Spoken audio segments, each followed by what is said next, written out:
Assalamu alaikum viewers. My name is Sayyidul Karan Bukhari. Please like, share and subscribe our channel ZB Chemistry. आज की जो हमारी video है उसमें हमने चैप्टर से नंबर 6 को स्टार्ट करना है, 9th क्लास केमिस्ट्री। हमने चैप्टर नंबर 5 एंड किया था और आज हमारे पास चैप्टर नंबर 6 में 6.1 टॉपिक है सॉल्यूशन। तो अगर हम यहाँ पे सॉल्यूशन की बात करें सबसे पहले तो हमारे पास सॉल्यूशन की अगर डेफिनेशन की बात करें तो हमारे पास सॉल्यूशन क्या है, एक होमोजीनियस मिक्सचर है। हमारे पास सॉल्यूशन क्या है, एक होमोजीनियस मिक्सचर है। अब इसमें हमारे पास 2 पॉइंट मिलते हैं इसमें हमें कि हमारे पास इसमें हम देख सकते हैं कि सॉल्यूशन हमारे पास 2 पॉइंट है, एक ही हमारे पास होमोजीनियस है और एक हमारे पास क्या है, ये मिक्सचर है। अब हमने ये चैप्टर नंबर 1 में भी जो है ना स्टडी किया था कि मिक्सचर हमारे पास क्या होता है कि हमारे पास एक से ज़्यादा यानी कि 2 या 2 से ज़्यादा जब चीज़ें आपस में मिलती हैं तो वो क्या बनाते हैं, हमारे पास मिक्सचर बनाते हैं। ठीक है, अब हम जब मिक्सचर की बात करते हैं और उसको जैसे कि हमारे पास यहाँ पे अगर हम यहाँ पे ले लें कि हमारे पास एक बीकर है, ठीक है, इस तरह हम ले लेते हैं कि हमारे पास ये एक बीकर है और इसके अंदर हमारे पास क्या है 100 मिलीलीटर क्या है, हमारे पास वाटर है। अगर हम इसमें 2 स्पून यानी कि 2 चम्मच क्या डाल देते हैं, शुगर डाल देते हैं, ठीक है, तो इसमें हमारे पास क्या बन जाएगा, सॉल्यूशन बन जाएगा, मिक्सचर बन जाएगा। अगर इसी तरह हम लोग और एक बीकर लेते हैं, ठीक है, इस तरह एक हमने बीकर लिया, इसके अंदर हमने 100 ml वाटर ले लिया और हमने इसमें 3 स्पून डाल दिए शुगर के या साल्ट के, तो हमारे पास ये भी क्या बनेगा, मिक्सचर बनेगा। क्योंकि मिक्सचर हमारे पास क्या होता है, 2 या 2 से ज़्यादा जब चीज़ें आपस में मिलती हैं तो वो हमारे पास क्या बन जाता है, मिक्सचर बन जाता है। और इसी तरह हमने वहाँ पे ये पढ़ा था कि इनकी जो कंपोजिशन होती है वो जो है मिक्सचर की कंपोजिशन जो है वो फिक्स होती है, यानी कि आप लोग जितना भी इसमें डालेंगे कंपोजिशन फिक्स नहीं होती यानी मिक्सचर की। यानी कि आप लोग देख सकते हैं कि हमने 2 स्पून डाले, हमने 3 डाले, लेकिन वो क्या रहा है, आपके पास मिक्सचर ही रहा है। और जो हमारे पास दूसरा हमने क्या पढ़ा था, वहाँ पे कंपाउंड पढ़ा था और कंपाउंड में हमारे पास क्या था कि जो कंपाउंड की जो कंपोजिशन होती है वो क्या होती है, ऑलवेज फिक्स होती है। अब कंपाउंड की हमारे पास उसके डेफिनेशन में हमने तब ये बात डिस्कस की थी कि हमारे पास कंपाउंड की जो कंपोजिशन है वो फिक्स कैसे होती है, उनकी कंपोजिशन ऐसे फिक्स होती है। जैसे कि हम यहाँ पर ले लेते हैं वाटर है हमारे पास, जैसे कि हमारे पास H2O है।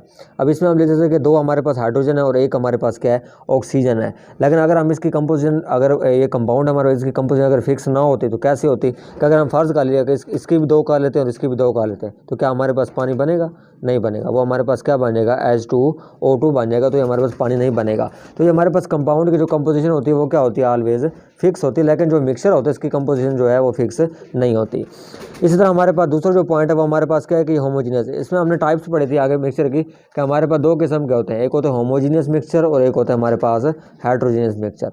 होमोजीनियस में हमारे पास कौन सा जो होता है उसकी, यानी कि जो उसकी कंपोजिशन होती है वो होती है ऑलवेज यूनिफॉर्म। यानी कि होमोजेनियस में क्या होता है कि जो कंपोजिशन वो यूनिफॉर्म रहती है। यानी कि अगर हम इसके अंदर जैसे कि हमने शुगर डाली, वाटर था, तो जिसमें हम लोग देखेंगे हम इसमें डिफ्रेंशिएट नहीं कर सकेंगे, यानी कि वो क्या हो जाएगा, कंप्लीटली डिज़ोल्व हो जाएगी, शुगर होगा या साल्ट होगा। तो इसी तरह इनकी जो कंपोजिशन है वो क्या होगी, यूनिफॉर्म होगी। उसके अलावा जो एक हमारे पास नेक्स्ट पॉइंट है कि ये क्या होता है, always exist in one phase, कि जो हमारे पास सॉल्यूशन होता है वो क्या होता है, हमेशा क्या करता है, एक फेज़ के अंदर क्या करता है, एग्जिस्ट करता है। यानी कि अगर एक फेज़ की हम बात करें कि वन फेज़ में कैसे एग्जिस्ट करता है, जैसे कि हमारे पास इसमें हम सॉल्यूशन है, इसमें देख सकते हैं कि हम लोग, हमारे पास ये डायग्राम बनी हुई है कि हमारे पास एक सॉल्यूशन है। अभी हमारे पास क्या रहेगा, हमारे पास आप लोग देख सकते हैं कि जैसे ये स्पून है, अब यहाँ पे ये तो नहीं होगा कि ये जो हमारे पास शुगर है ये ऊपर अलग हो जाए और जो वाटर है ये हमारे पास ये क्या हो जाए, अलग हो जाए, ऐसा होगा नहीं होगा। लेकिन जो हमारे पास जो उसकी जो वन फेज़ होगा वो ऑलवेज क्या रहेगा, हमेशा सॉल्यूशन ही रहेगा। लेकिन इसमें क्या होगा कि वो कन्वर्ट नहीं होगा। इसी तरह हमारे पास इसकी एग्जांपल की हम बात करें, जैसे कि हमारे पास हम सांस ले रहे हैं तो हमारे पास जो ये सांस हवा है इसमें क्या है, काफ़ी सारी गैसेज हैं, तो ये हमारे पास क्या होगा, मिक्सचर होगा। बरास है वो हमारे पास, वो भी क्या हमारे पास सॉलिड की एक एग्जांपल है, वो भी क्या है, मिक्सचर है। उसके अलावा हमारे पास एक और यहाँ पे हम बात करेंगे कि हम डिफ्रेंशिएट कैसे करेंगे एक सॉल्यूशन को और एक प्योर लिक्विड को, क्योंकि आजकल का जो दौर चल रहा है इसके अंदर हमारे पास कोई भी चीज़ है वो हमारे पास प्योर नहीं आ रही। हमारे पास जो पानी भी है ना वो भी कंटामिनेटेड है काफ़ी सारी चीज़ों से, काफ़ी सारे यानी कि उसमें ज़रात पाए जाते हैं। और अगर हमारे पास इनमें डिफ्रेंशिएट कैसे करेंगे, एक हमारे पास सोल्यूशन कौन सा है, हमारा प्योर वाटर कौन सा है, तो इन चीज़ों को हम डिफ्रेंशिएट करने के लिए हमारे पास एक मेथड है जिसको हम क्या कहते हैं, इवेपोरेशन कहते हैं। यानी कि अगर आपके पास 2 बीकर हो, यानी कि फर्ज का लेकर आपके पास ये 2 बीकर हैं और इसमें क्या है आपके पास एक में आपके पास सोल्यूशन है, ठीक है, दूसरे में भी आपके पास क्या सोल्यूशन है। अगर हम इसको नीचे से हीट करते हैं, इसको हम क्या करते हैं, हीट करते हैं, इसको भी हम क्या करेंगे, हीट करेंगे, तो ये क्या होगा, वेपोरेट होना स्टार्ट हो जाएगा, ठीक हो गया, ये क्या हो जाएगा, वेपोरेट होना क्या हो जाएगा, स्टार्ट हो जाएगा। अब सोल्यूशन में क्या होगा कि जिसके नीचे क्रिस्टल्स रह जाएंगे, यानी कि कुछ क्रिस्टल्स या जब आप कोई वेपोरेट करेंगे तो वो क्या हो जाएगा, गैस फेजेस में कन्वर्ट हो जाएगा, वेपोरेशन हो जाएगी, और जिसके नीचे क्या हो जाएगा, कुछ रेजिड्यू बच जाएगा, तो वेपोरेशन के नतीजे में तो उसको हम क्या कहेंगे, सोल्यूशन कहेंगे, यानी कि कुछ ना कुछ नीचे बच जाएगा, यानी कि कोई रेजिड्यू या कोई क्रिस्टल्स वगैरह ऐसा एवापोरेशन के नतीजे में, तो उसको हम क्या कहेंगे, सॉल्यूशन कहेंगे।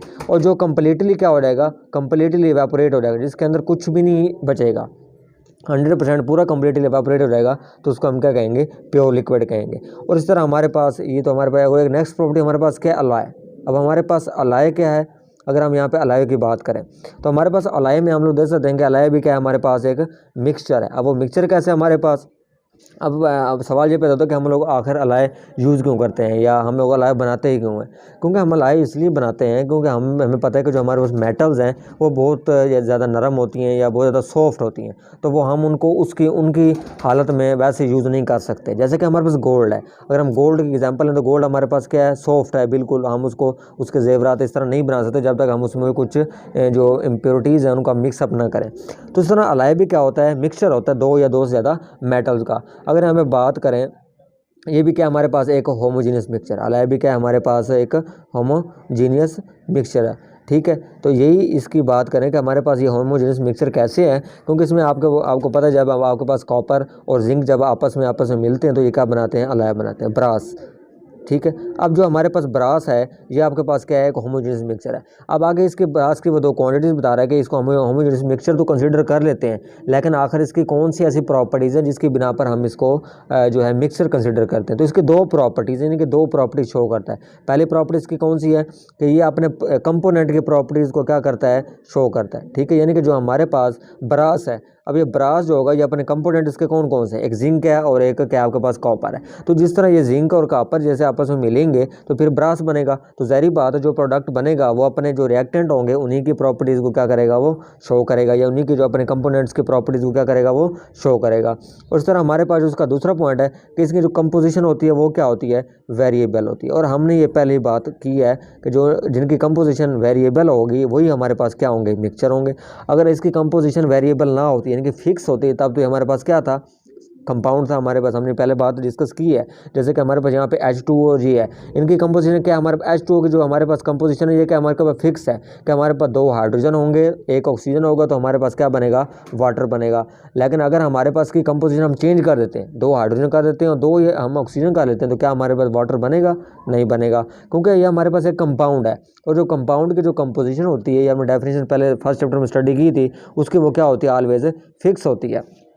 और इसी तरह जो हमारे पास ये हमारे पास ब्रास का एक मिक्सचर है, तो ये ज़ाहिर बात है इसकी कंपोजिशन जो है वेरिएबल तो नहीं होगी, मिक्सचर की कंपोजिशन कभी वेरिएबल होती नहीं है, तो वो कंपोजिशन क्या होती रहती है, उसकी चेंज होती रही। जैसे कि हमने यहाँ पे 2 स्पून डाले, यहाँ पे हमने 3 चम्मच डाले हैं साल्ट के, जो भी था या शुगर था, तो इसकी कंपोजिशन तो चेंज नहीं हो ना, ये सोल्यूशन ही रहा है हमारे पास। तो ये था हमारे पास ब्रास की 2 जो है वो प्रॉपर्टीज़ जो उसने शो की हैं। तो ये था आज का हमारा टॉपिक, जिसमें हमने सोल्यूशन के इंट्रोडक्शन उसके बारे में पढ़ा, उसकी डेफिनेशन डिस्कस की, और उसके अलावा हमारे पास अलाय क्या होता है हमने वो डिस्कस किया। नेक्स्ट वीडियो में हम इसके कंपोनेंट्स के बारे में डिस्कस करेंगे। शुक्रिया, अल्लाह हाफिज़।